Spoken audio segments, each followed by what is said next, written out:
যদি অ্যাকশন না পান আমাকে বললেন, আমি চলে যাবো। আমি চাকরি করবো না, আমি কমিশনার থাকতে চাই।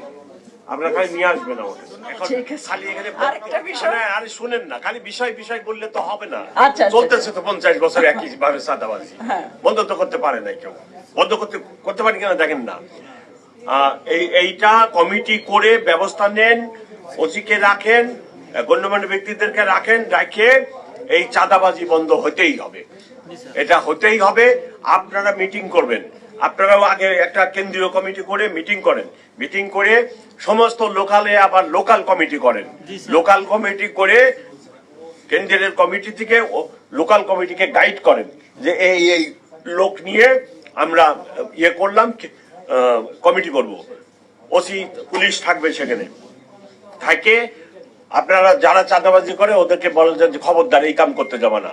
তারা যদি আপনারা কমিটি করেন প্রতিরোধ করার জন্য, ওসি থাকলে অটোমেটিক দেখবেন হয়ে গেছে।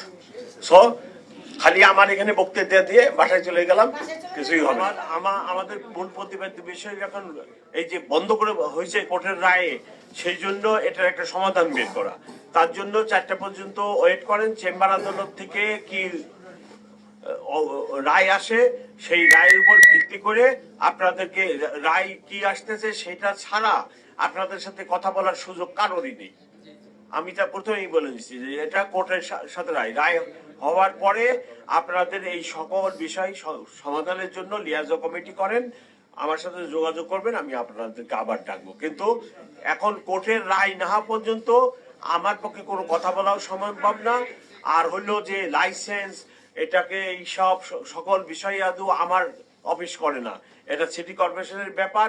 ইন ডিটেল এসব আলোচনা হবে, কোর্টের রায় পর্যন্ত আপনারা অপেক্ষা করেন। লিয়াজো কমিটি বানান, সেই লিয়াজো কমিটি আমার সাথে যোগাযোগ করুন।